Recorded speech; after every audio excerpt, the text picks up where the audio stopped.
BFM Business, BFM Crypto, le club. Amaury de Tonquédec. Bonjour à toutes et à tous. Si demain vous intéresse, vous êtes au bon endroit. Bienvenue dans le club BFM Crypto. Cette semaine, on fait le point sur la 3e semaine de procès FTX, notamment sur les particularités du caractère de SBF qui se révèlent au cours de ce procès. On le fera le point notamment avec Pauline Armandet qui est avec nous. Bonjour Pauline. Bonjour. Journaliste BFM Crypto. On fera le point aussi sur le projet de loi de finances 2024 qui est en cours d'élaboration. On va voir ce que ça change, ce que ça va potentiellement changer pour les cryptos en France, avec Pierre Morisot, cofondateur de Walsio. Bonjour Pierre. Bonjour Amaury. Mais d'abord, petit détour sur le marché crypto qui est en forme, qui commence bien la semaine, en ce lundi, parce que le Bitcoin prend plus de 3% et est actuellement autour des 27 900 $. On voit ça avec Alexandre Baradez. Bonjour Alexandre. Bonjour Maurice, bonjour à tous. Alexandre, tu es chef analyste chez IG et on vient de le dire, le Bitcoin prend plus de 3% en ce lundi. Oui, une bonne résilience du Bitcoin dans l'environnement actuel. Alors il y a quand même une raison à ça qui remonte en fin de semaine dernière. Il y a des sources qui, alors c'est pas confirmé par la SEC pour l'instant, donc il faut quand même prendre l'information avec précaution, mais le marché se positionne toujours un peu en avance, à savoir que la société Grayscale Investment, donc qui est une société américaine de gestion d'actifs numériques, que la SEC plutôt, la SEC, donc le gendarme boursier américain, ne ferait pas appel de la décision de la Cour concernant Grayscale, à savoir que Grayscale avait fait une demande il y a quelques mois de cela d'un ETF spot, en fait un spot Bitcoin, pour remplacer un trust qui était auparavant investi sur le Bitcoin, donc pour en gros le rendre plus grand public et plus facilement accessible. La SEC a mis un veto et avait enclenché une procédure. La Cour avait donné tort à la SEC, mais il s'avère que la SEC avait le choix de faire appel, apparemment, ce sont des sources, donc il n'y a rien de confirmé totalement à ce stade, mais la SEC ne ferait pas appel de cette décision. Et donc on comprend bien l'intérêt que cela peut avoir, parce que si effectivement c'est que la SEC se range du côté de la Cour et entérine finalement cette décision, c'est la porte ouverte en fait à l'émission des premiers ETF Bitcoin spot, notamment aux États-Unis. Et ce qu'on a déjà dit à plusieurs reprises, c'est que c'est une décision, si ça venait être le cas, c'est une décision qui est majeure, parce qu'en fait, quand vous avez des ETF, on peut dire, mais pourquoi finalement on attend autant les ETF que ça? On peut acheter du Bitcoin sur n'importe quelle plateforme, Cold Wallet ou sur un broker, chez un broker ou autre. Pourquoi finalement les ETF sont si game changer que ça? Parce que les ETF facilitent justement pour nombre d'épargnants qui font de l'investissement un peu passif sur des plans d'épargne, des plans de retraite, qui n'ont pas forcément envie de trader ni de spéculer ou de détenir directement des actifs numériques, ça permet en fait de le considérer comme une classe d'actifs parmi d'autres. On va acheter un ETF Bitcoin comme on achètera un ETF SP500, un ETF CAC 40, un ETF Gold ou autre. Ça rend en fait le produit très démocratique en fait, et surtout ça lui permet d'intégrer, ce qui n'est pas le cas aujourd'hui pour les produits existants, des plans d'épargne et les fameux plans d'épargne de retraite des Américains. Et donc on voit très bien la question de flux qui arrive derrière, et donc forcément des flux qui arrivent sur l'ETF spot, il faut quand même couvrir l'ETF derrière, et pour le couvrir, il faut acheter du Bitcoin. Donc en fait on a là toutes les bonnes cartes pour que le Bitcoin monte encore. Encore une fois, j'insiste, il s'agit pour l'instant de possibilités. Le Bitcoin sort dessus. Je ne suis pas certain, c'est vrai qu'on puisse dire, ça y a 28 000, la voie est dégagée, allons à 30, puis à 40, puis à 50. Ça reste, encore une fois, un actif qui évolue au gré des informations. Mais pour l'instant, je trouve que ce genre d'information conforte quand même l'idée que le Bitcoin est bien installé dans son range, en fait, entre 25 et 31 000 $. Et moi, j'attends, dans les mois qui viennent, une sortie par le haut de ce range. C'est-à-dire qu'on va plutôt chercher une sortie par le haut et viser les niveaux suivants, dans la zone des 36 puis 42 000 $, plutôt que chercher à jouer défensif Bitcoin sous le 25 000. Je pense que le 25 000 peut être retapé comme support, on peut le casser peut-être brièvement à un moment donné, mais je pense que toute incursion sous les 25 000 du Bitcoin doit être perçue plutôt comme un bear trap, c'est-à-dire une phase baissière qui n'aurait qu'une durée de vie limitée, et donc plutôt attendre des signaux haussiers que l'inverse. Merci Alexandre. Alexandre Baradez, chef analyste chez IG. Effectivement, tout est possible sur les cours du Bitcoin à très court terme. Il y aura certainement des bonnes nouvelles, notamment avec cet ETF Bitcoin Spot qui est très attendu. Mais évidemment, ça ne va pas arriver tout de suite. Donc, prudence sur les marchés. Alexandre, très bonne journée et à très vite. Pauline, ce lundi, tu sors un format sur la personnalité de SBF, donc qui est l'ex-patron de FTX. Et on s'y intéresse beaucoup parce que beaucoup de révélations dans ce procès, notamment des traits de sa personnalité qui pourraient faire la différence dans ce jugement. Donc c'est lors de ce procès qui, on le rappelle, a débuté il y a 2 semaines, qu'on découvre son vrai visage, loin de l'apparence qu'il se donnait publiquement, Pauline. Tout à fait, Amaury. Alors l'histoire de Sam Bankman-Fried, donc de SBF, c'est quand même celle d'un homme qui a connu la gloire aussi vite que les menottes. On le rappelle, avant que son empire FTX ne s'effondre, sa fortune était estimée à 26 milliards de dollars. Et depuis la chute de FTX, SBF s'est retrouvé en prison. Au départ aux Bahamas et maintenant à la prison de Brooklyn. Et il encourt, dans le cadre de son procès, jusqu'à plus de 110 ans de prison. Donc c'est vrai qu'on passe du tout au tout, déjà en termes de situation. Juste pour rappel, SBF est diplômé de physique au MIT. Il a fondé sa société de trading quantitatif Alameda Research en 2017. Puis 2 ans après, il a fondé la bourse FTX. Et on le sait, les passerelles entre FTX et Alameda Research ont notamment conduit à la chute de cet empire cryptographique qui est FTX. Alors, on ne sait toujours pas, par contre, si SBF prendra la parole durant son procès. Mais comme tu le disais, c'est vrai qu'il y a eu différents témoignages, on pourra en revenir tout au long de l'émission, qui permettent de mieux cerner sa personnalité. À la fois, notamment, le témoignage de Gary Wang, donc, qui est le cofondateur de FTX et ancien ami de lycée de SBF. Et aussi le témoignage de Caroline Ellison, donc l'ex-patronne d'Alameda Research. Et ex-petite amie. Et ex-compagne. On pourra aussi en parler dans l'émission parce qu'elle fait évidemment des révélations fracassantes. Peut-être juste pour dire un dernier mot à ce sujet, en fait, ce qu'on arrive un peu à comprendre entre les lignes depuis 2 semaines dans le cadre de ce procès, c'est que on a presque l'impression que FTX a été créé par Sam Bankman-Fried presque uniquement en fait pour chercher à récolter de l'argent par les meilleurs moyens possibles, l'argent de ses clients, pour au final s'enrichir lui personnellement, répondre à certains prêts, enrichir ses proches.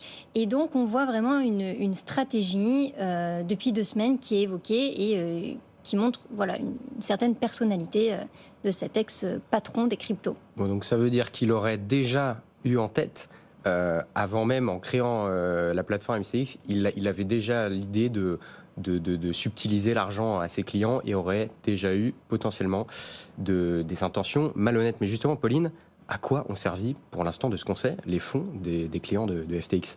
Alors, juste pour rappel, ce qu'on sait déjà, c'est que la filiale de trading Alameda Research aurait emprunté jusqu'à 14 milliards de dollars des fonds de clients de FTX, donc c'est évidemment énorme.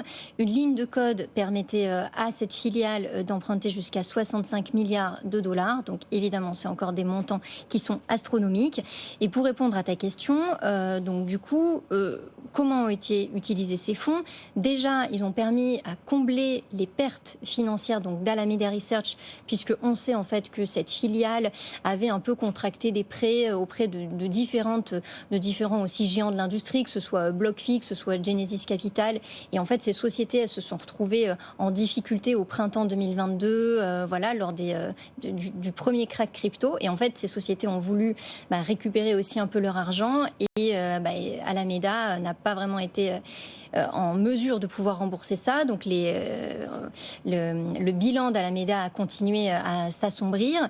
Et puis aussi, les autres fonds des clients ont été évidemment utilisés pour SBF, sa fortune personnel, son enrichissement à lui et à ses proches. Il y a eu 300 millions de dollars qui ont été investis dans des biens immobiliers, plus de 28 millions de dollars dans des jets privés. Donc ça fait évidemment des sommes conséquentes qui ont été utilisées par les fonds des clients. Il a diversifié à son échelle. Et on rappelle d'ailleurs qu'il y a plus de 9 millions de créanciers, que ce soit des particuliers ou des professionnels, qui attendent toujours de revoir leurs fonds. Et on ne sait toujours pas, à l'heure où on se parle, s'ils les reverront un jour. Pierre, une réaction? Déjà, ce qui est intéressant, c'est, sans même avoir les résultats du procès, on peut voir qu'on a affaire à quelqu'un qui était profondément frauduleux dans sa façon d'agir, dans la façon de gérer son entreprise. Et après, et ça c'est aussi en tant qu'entrepreneur dirigeant dans ce secteur, on voit que à l'origine, il y avait beaucoup d'entrepreneurs qui étaient des développeurs et qui vraiment se concentraient sur développer des applications, et qu'aujourd'hui, en fait, non, gérer des fonds, des actifs numériques, c'est beaucoup plus un métier de dirigeant, pour le coup, de dirigeant d'institutions financières, de très grosses sociétés qui gèrent des capitaux. Donc il faut que tous les services internes, les départements, le contrôle, l'audit, d'un certain nombre de procédures, de protocoles doivent être mis en place. Quand on gère des milliards d'euros, on n'est plus une jeune start-up qui doit aller vite. mais il y a un enjeu de structuration que beaucoup d'entrepreneurs du monde de la crypto, je trouve, ont très bien réussi à faire évoluer dans leurs organisations. Pour le coup, FTX et SBF, pas du tout. C'est intéressant ce que tu dis. Ça veut dire que, selon toi, en plus des potentielles intentions malhonnêtes qu'il avait, le fait qu'il soit resté trop entrepreneur, entre guillemets, aurait causé un problème. C'est-à-dire que lui, il aurait fallu que soit lui s'adapte, ou alors mettre à la tête de FTX peut-être quelqu'un d'autre de plus expérimenté. Ce que je pense, c'est que quand on est dans le monde des startups, c'est un univers qui va très vite. Le monde des crypto-monnaies, ça va encore plus vite. Et on était donc en pleine phase haussière, en bull market, et tout allait extrêmement rapidement. Et donc, je pense, il y a pas d'entreprises qui ont des croissances aussi fulgurantes, et donc il y a eu sûrement un besoin, un moment, de ne pas savoir réagir et de ne pas savoir s'entourer de conseillers, d'experts, parce que en effet, gérer une entreprise qui a des centaines, des milliers d'employés, mais aussi derrière donc des milliards d'euros de fonds de clients, ça c'est pas quelque chose qu'on découvre du jour au lendemain. Il faut savoir se faire conseiller, il faut savoir mettre en place une certaine structure en interne, en externe. Et donc son image excentrique, qui était sûrement décidée de sa part, et qui est, je pense, peut être attirant pour une certaine partie de la population, parce qu'il y a un côté, je respecte pas vraiment les règles Oui, c'est ce qui a plu aussi, paradoxalement. Exactement. Il s'est créé un personnage. Complètement, mais on réalise que quand on dirige une très grosse entreprise, ou en tout cas une entreprise qui gère des milliards d'euros avec des millions de clients, on peut se créer un personnage en externe, mais par contre, on se doit de structurer une société en interne. Il faut arriver à assurer derrière, et on espère que grâce à ce procès, il y a tout un tas de lois ou de systèmes qui vont être mis en place pour éviter à tout prix un nouveau scandale FTX. Pauline, beaucoup de révélations dans ce procès et de témoignages accablants, notamment celui de Caroline Ellison, donc ex-patronne d'Alameda Research et ex-compagne de SBF, qui en dit long sur sa personnalité, Pauline. Oui, parce que déjà, en fait, au-delà même du monde des crypto-monnaies, on voit par exemple que SBF avait de grandes ambitions qui n'ont rien à voir avec cet écosystème, typiquement des ambitions politiques. SBF, il a quand même envisagé de payer 5 milliards de dollars Donald Trump pour qu'il ne se représente pas aux élections de 2024, parce qu'il considérait que Trump était un problème pour la démocratie, c'est ce qu'il avait déclaré. Ensuite, il avait même confié, dans l'intimité de sa relation avec Caroline Ellison, qu'il envisageait d'être président des États-Unis. Donc rien à voir quand même avec les. Il avait même fait un don de 10 millions de dollars à Joe Biden, c'est ça ? À Joe Biden aussi, ouais. En espérant que ça pouvait lui ouvrir les portes. Donc c'est quand même des univers qui sont pas forcément très liés. Et Caroline Ellison aussi, dans son témoignage, a parlé d'un Google document qu'elle mettait à jour assez régulièrement, dans lequel elle avait parlé de ces choses qui font paniquer Sam Bankman-Fried. C'est différents objectifs qui ont quand même un rapport avec l'argent, et je vais t'en donner quelques-uns. Déjà, SBF voulait acheter le réseau social Snapchat. Ensuite, il espérait lever des fonds auprès du prince héritier d'Arabie Saoudite, Mohamed Ben Salman, ou encore, il cherchait à amener les régulateurs à sévir contre Binance. Enfin, Sam Bankman-Fried se souciait surtout des mauvaises relations publiques, et notamment de l'image qui était véhiculée de FTX auprès du monde entier. Et on en touchait deux mots tout à l'heure. C'est vrai que Sam Bankman-Fried cultivait un peu l'image de ce milliardaire qui vit de manière très pragmatique et qui vit un peu comme vous et moi. Il avait même dans sa stratégie marketing décidé de troquer sa voiture de luxe contre une Toyota Corolla. C'est ce qui ressort des témoignages de Caroline Ellison, parce que c'était mieux pour son image publique. Peut-être qu'il avait prévu ce qui se passerait. Je sais pas. Oui, alors il s'était peut-être mis à la page, effectivement. Et pareil au niveau du style vestimentaire, il préférait porter un t-shirt Bermuda et avoir les cheveux complètement en bataille, plutôt que d'avoir un costume cravate. En fait, son côté geek mal sapé lui aurait notamment permis de gravir les échelons. Et d'ailleurs, c'est pas le seul à gravir les échelons en passant pour un geek mal sapé. On pense à Elon Musk, le patron de X, qui aussi joue beaucoup de ça, le côté je joue aux jeux vidéo tout en donnant des interviews. Voilà, ça peut le faire monter en puissance. Attention à surveiller ça. Mais d'ailleurs, du coup, SBF maintenant, pour finir là-dessus, c'est quoi sa stratégie de com entre guillemets à ce procès? Il s'est coupé les cheveux là carrément? Alors là, au procès, c'est assez étonnant effectivement. Alors que ses cheveux, c'était quelque chose de super important jusqu'à présent. Un détenu de la prison de Brooklyn lui a visiblement coupé les cheveux. Donc il apparaît de manière beaucoup plus stricte, façon de parler, au point même que Caroline Ellison ait mis 30 secondes à le reconnaître dans la salle. C'était volontaire ça ou il a pas eu le choix? On ne sait pas. De se couper les cheveux? Ouais. Ah ça, on ne sait pas. On ne sait pas, mais en tout cas, ça crée quand même une autre image, évidemment, de SBF. Et du coup, toute la façade aussi qu'il exposait jusqu'à présent, on voit quand même que la réalité, là, elle est tout autre dans le cadre de son procès. Pierre, retour en France, projet de loi de finances 2024, en cours d'élaboration. Dis-nous un peu à quoi on peut s'attendre côté crypto avec ce projet de loi de finances.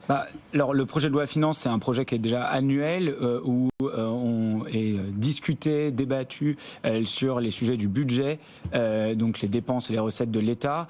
Et depuis quelques années, on voit maintenant tous les ans même des amendements, des propositions de loi qui sont liées à la fiscalité des crypto-monnaies.